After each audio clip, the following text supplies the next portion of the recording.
What's up, guys? Mickle here, and we have a critical date upcoming in the Ripple SEC case that could be a game changer for whether or not this case is going to go the distance or it will settle. Guys, in this video, we're going to talk about that and whether or not David Schwartz just put out a riddle alluding to something big happening right around the corner. Guys, make sure to stick around for this whole video. You are not going to want to miss this. Like always, guys, your support means so much to this channel. If you want to see more videos just like this, make sure to hit the like and subscribe button down below and turn on bell notifications.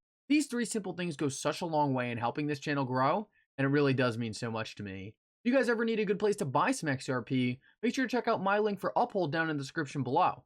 With that said though, guys, let's jump right into the video, and I hope you guys enjoy the content. So guys, real quick, MooMoo has an insane holiday promotion going on right now. You could win up to 15 free stocks and a chance to win up to $60,000 if you sign up with MooMoo using the link in the description of this video. Guys, I think you're kind of crazy not to at least try here. This is a lot of money. So guys, make sure to check that out. MooMoo's a regulated exchange. It's a great place to buy and sell stocks. Do not miss out on your opportunity to get some free money. So guys, I want to start out this video and show you something shocking currently going on with FTX. Because the more we look into this FTX situation, the more it looks like the SEC was heavily involved since day one. The reason this is so important to the Ripple SEC case is because the more pressure that is put on the SEC, the more scrutiny they get, the more likely they are going to be to have to end ongoing lingering cases like the current Ripple SEC case. So guys, take a look at this. This was noticed by Stuart Alderoty. This seems like it could be absolutely massive. I'd read you Stuart Alderoty's tweet, but it's pretty technical, so I'm just going to read you guys Attorney Bill's summary of what Stuart Alderoty was saying. Attorney Bill said, "So what you're saying is that the crypto assets of FTX/BlockFi investors, whom the SEC is meant to protect, which the SEC probably thinks are securities, were stolen and used to pay BlockFi's SEC fine, and the SEC received those stolen funds. Is receiving stolen funds a crime/felony?" So what Attorney Bill is talking about here is it's starting to look like FTX helped BlockFi pay their fine to the SEC earlier this year. But what's crazy about this is now we know after watching the FTX situation that almost all the money FTX was using to build out their company was actually customer funds. This is highly illegal. So what FTX was doing was they were giving BlockFi money to help BlockFi pay off the SEC, but BlockFi was paying off the SEC with stolen customer funds. This means that the SEC could have committed a criminal act right here by accepting stolen money to help BlockFi get out of their ongoing litigation against the agency. Guys, this is pretty shocking and just shows you how involved the SEC has been since day one. Now, you might be thinking, maybe the SEC just didn't know BlockFi was paying with FTX's money. Well, guys, take a look at this because this just puts another link to the situation and is going to show you that the SEC knew exactly what was happening and they were perfectly fine taking stolen customer funds. Junklink pointed out that the SEC Attorney Bliss, who started the Ripple SEC case and then went over to BlockFi, actually left the SEC right in the middle of the settlement negotiations between both BlockFi and the SEC. That means that one of the SEC's head attorneys went straight to BlockFi and likely knew everything that was going on. Guys, this does not just happen by coincidence. The SEC definitely knew exactly what was going on at BlockFi, and they were already investigating FTX at the time, so it is highly likely that the SEC knew that FTX was going to help BlockFi pay off their settlement, and they likely also knew that all this money was coming from its customers. The SEC was willing to do anything for money and put a win under their belt, so they took the stolen customer funds and framed it as a win for them. Guys, this is absolutely disgusting, and it shows that the SEC is willing to do anything for money and power. But the good news about this is that the mainstream media is actually pretty big on this FTX story. So the SEC needs to be very careful because the more the mainstream media finds out that the SEC was heavily involved in this thing, the more pressure it's going to put on the agency. Gary Gensler was already in the hot seat, but guys, it's starting to look like things could get a lot worse. Something very interesting also pointed out here is that the SEC is yet to make any public comment on FTX. Guys, I have a feeling if the SEC really wasn't involved in any of this FTX stuff, they would have came out immediately and said this is why we need more regulation so stuff like FTX does not happen. The fact of the matter is the SEC has been extremely quiet in regards to FTX, And guys, that is likely because they know a lot more than they are alluding to right now. So guys, now I want to cover some pretty big dates that are right around the corner in the Ripple SEC case. It seems like forever since we have seen anything happen in this case, but guys, we do have some massive dates coming up, and one of them is going to be critical for determining whether or not we are going to get a settlement. So the first date we need to pay very close attention to is December 5th. This is when the parties are going to file their final versions of their summary judgment briefs, and they are going to be made public. The reason this date is so important for whether or not there's going to be a settlement is because when Ripple files their last summary judgment brief, it's very likely that the Hinman emails are going to be in there. Now, these Hinman emails will likely be redacted in this brief, but it's impossible to know right now how much they're going to be redacted.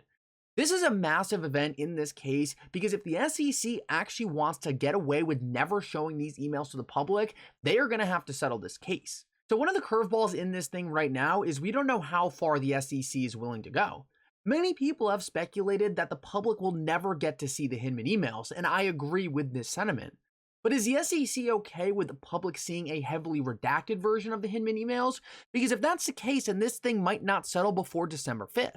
If the emails are heavily redacted and the SEC can get away with a lot of damage control by redacting the bad parts, then maybe they could wait past December 5th for this thing to settle and actually go all the way to December 2nd when all the emails will be unsealed and unredacted. This is going to be another massive day in this case, and right now it's just hard to tell whether or not the SEC is going to have to settle this case before December 5th or December 22nd. Now, it's also possible that the SEC just doesn't care about the Hinman emails anymore and are just going to let Ripple make them public. Now, I personally don't think this is going to happen, but it's definitely a possibility. If this was to happen, then I have a feeling we would go through December 5th and December 22nd, the SEC would make the Hinman emails public, and from that point on, there would be no settlement. Right now, the last real wager on the table for this case to settle is the Hinman emails. How bad does the SEC want to hide them from the public? The SEC really wants to hide those things from the public, they're going to have to settle. There's no other way about it. But if it's not a big deal for the SEC anymore and they just want to throw Hinman under the bus because maybe they don't care about him anymore, maybe it makes sense for them to go to the distance. Now, unfortunately for the SEC, this case does not look good for them even if they do go the distance. It really seems like Ripple has a very good chance at winning at summary judgment, and even if Ripple doesn't win, a very good chance that XRP will not be declared a security. This has been stated by a lot of different lawyers following this case.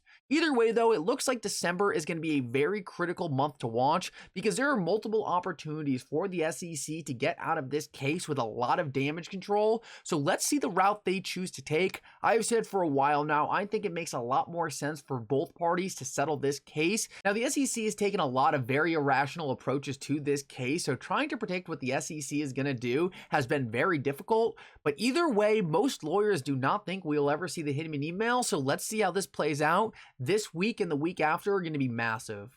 And for those of you who like the riddles in the XRP community, it looks like David Schwartz could also be alluding to something big right around the corner. As we can see in this bearable guy riddle right here, in the 589 up top on this whiteboard he has, we have two snakes twisted together. Well, just the other day, David Schwartz posted this picture of two snakes twisted together. Guys, a lot of people don't think there is anything to these riddles, but guys, the funny thing is David Schwartz actually follows a lot of these accounts and likes a lot of their tweets. So do I think it's some random coincidence that he posts something like this? Well, guys, I have a feeling that he does post this to try to allude to stuff like this. Whether or not he's trying to signal something's going to happen, I think that's completely up in the air. But if you do go back and look at some of his tweets, he does tend to time market events pretty well. So guys, let's see if this means something. I don't know if I fully believe it does, but either way, it's still very interesting. And when you see so many things like this over and over again, it becomes hard to think that it's just a coincidence. And before I let you guys go, I want to show you one last thing because I get this question all the time. Why when Ripple is offering more products using XRP, why when they're opening more corridors all around the world using XRP to send money all around the world, why does it not affect the price of XRP? Well, guys, I want to show you what Brad Garlinghouse has to say about this. He is one of the most connected people in the cryptocurrency community, and I think his perspective is very important to listen to. Now, he doesn't answer this question directly right here, but he really alludes to the answer. And guys, if any of you feel unconfident with anything happening with XRP, then I think you're really going to appreciate this comment by Brad Garlinghouse, because it really just tells you to zoom out. We have mass adoption coming around the corner, and soon it will all be reflected in the price of XRP. Listen up to this.